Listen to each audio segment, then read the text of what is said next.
So if you are not comfortable or not driven towards working with your ancestry directly in a way, in that spiritually minded, guided way, there's other ways that you can do it, and that is observing what's going on right here on the planet. Okay, trends in your family right here and now. So let's elaborate a little further on what is a generational pattern or a trait, and that would be, so I'll go through some examples. One might be, before we go into the healing, one might be fears, okay? Fears of heights, okay? I can give you an example. I remember my father was afraid of heights. He could fly in a plane, no problem, because he was encased, right? But driving in a car up a very tall bridge would like set him, wow, off big time. Mountains, things along that line, he didn't feel comfortable. Now that came down to some of my siblings, okay, one in particular that I can think of that is afraid of heights. I also have a little bit, not too much, when it comes to going up those high bridges, but it's like, where did that come from? Where does fear of heights come from? Okay, so I know it was within my father, and likely either he started it or it started further back. Okay, that's something that you can change. Okay, actually, you can change all of it. Next would be like fear of hospitals or fear of going in the ocean because one of your relatives got bit one time, and so in the family they go, oh, don't go in the ocean because cousin so and so 8 generations back got bit. Okay, so so we create a lot of stories from stories, and then they become like facts for us. Yeah, I can't go in the ocean because I might get bit. Okay, so the fears. Others are habits and idiosyncrasies. So what do you see going on around you? Such as, do your relatives listen to the TV really loud? Have to have very loud noise around them all the time as distractions or what have you? Do they brush their teeth with their left hand when they're right-handed? Is that an idiosyncrasy or a habit that comes forward? Taking quarters and rubbing them together, something along that line. Some people hum all the time, some people whistle. Where did all that come from? Where did they learn it? Okay, did that come down from the generations? Can it be changed? Absolutely, right? So these, the ones that are more negative are the ones that we want to focus on, because we may not get a hang up about brushing the teeth with the left hand, but as far as more of the negative traits are ones that we definitely want to focus on removing out of our energy field, out of our life, so that we can be more joyful and free. Okay, so attitudes about, so attitudes are another one. Attitudes about marriage, attitudes about certain socioeconomic groups, attitudes about ethnic groups. Those are all generational stuff, okay? Unless you're the first one that starts it, it came down from somebody else, okay? Beliefs about money, that's a big, okay? So a belief that our families never had enough will also create a belief system within you, potentially, that you will never have enough money. Or something like, our family has always struggled with money, I guess it's just my lot in life. That's basically just giving your power away and saying that's just a fact, when it could have been an opinion from somebody generations back. So we want to be very careful about what we're thinking and where this came from. Where did this belief come from? Oh, well, my mother always said, we have to save every penny. We have to save every penny. Now, my ancestry, so my parents were children of the Great Depression. So they were taught that there was lack, and they were taught that they had to be very careful with money, and they were their entire lives very careful with money.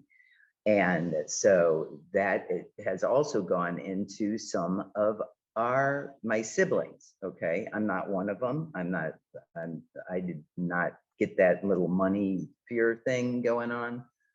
but some of my siblings did. Okay, so it does pass on. It doesn't go to everybody. Sometimes it skips generations, but it will show up again. Okay, until somebody decides to heal it. All right. Negative thinking, life struggles, thinking that life is a struggle. That's a big one with a lot of families, because if your family has struggled in the past, then that story potentially can come right on down, and you can believe that life's a struggle and not really even have any basis to, to put it on, not to understand why you feel that way. Those are the types of beliefs and patterns that come down. And once you recognize them, then you can start to heal them, okay, and move on.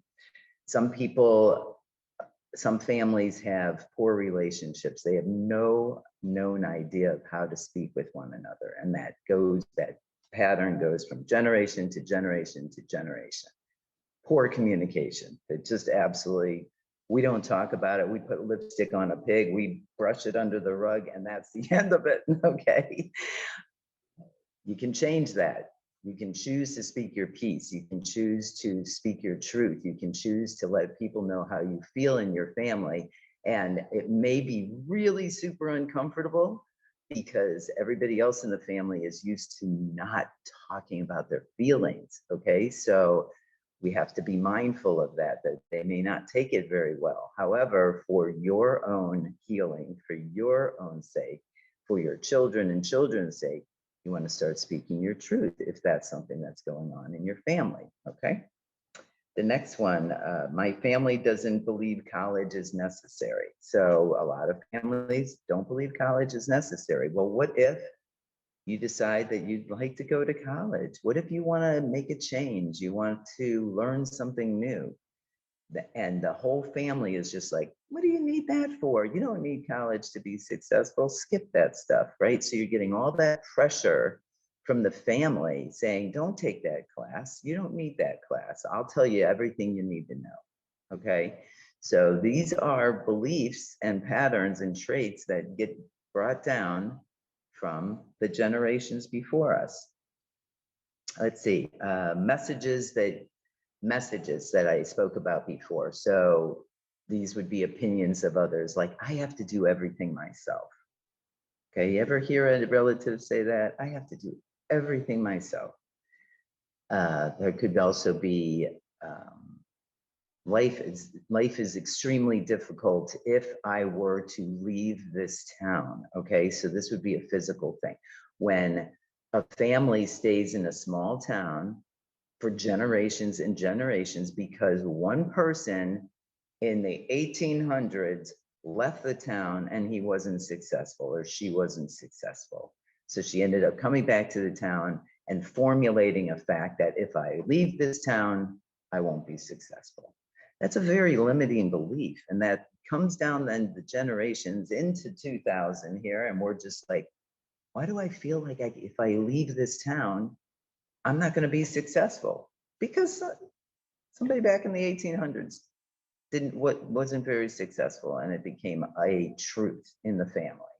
Okay, so this is how really damaging some of these generational beliefs can be to us, because honestly, if you step outside of your comfort zone and take a couple risks and leave the town without that notion, then you'll be successful. Okay, so we have to really, really be focused on wanting to make the change. But first, we have to be able to identify what it is. Okay, so that's what we're going to get into next. So some of the belief systems. One is, none of my family ever had enough money. Okay, so I have to be the one to save. So I mentioned that before. Money's a really big. There's also oppressive beliefs that come up that I just mentioned before as well, where I can't leave the town, I don't need to go to college, and those are very oppressive. So again, we want to look at it. We may have people in the family, and this would be more of habits, I guess, or traits where they don't have the ability to apologize for anything, take responsibility for anything, belief that the women or men will let you down. That's another one. So we don't want these beliefs to limit us in our potential to fulfill our lives, in our potential to reach our highest destiny, our highest possibilities, if we have all this crap from the past telling us otherwise. Like, no, don't do that. Be afraid of that. Don't do that. No, our family's never done that. Our family's never gone over to Europe and started a new life and this and that. So the way showers, the yous, the me's that are interested in doing this work are becoming the way showers. We're choosing to do something differently. And that is how you change, then cut the ties with the generational patterns that don't really serve the negativity, okay? So some people feel, well, I have the worst luck. Where'd that come from? Where'd that come from? To create that? Or did you hear that somewhere? I have the worst luck, right? That's a bad one. Another one is she only wants me for my money, or he's not going to stay around, he's going to leave. Where did that get formulated in the first place? Where was there evidence of that in the previous generations before you? And if you look, you might find it. Okay, so a lot of it is doing your own detective work, which is very interesting, I might add. And you might find just what you're looking for. Like, I feel this way, and then thinking back, how did my mother and father behave in this instance? How did they react to it? And then think back, how did my grandmother react to it? As far back as you can remember, you'll start seeing patterns. Then you know it's a generational pattern, okay?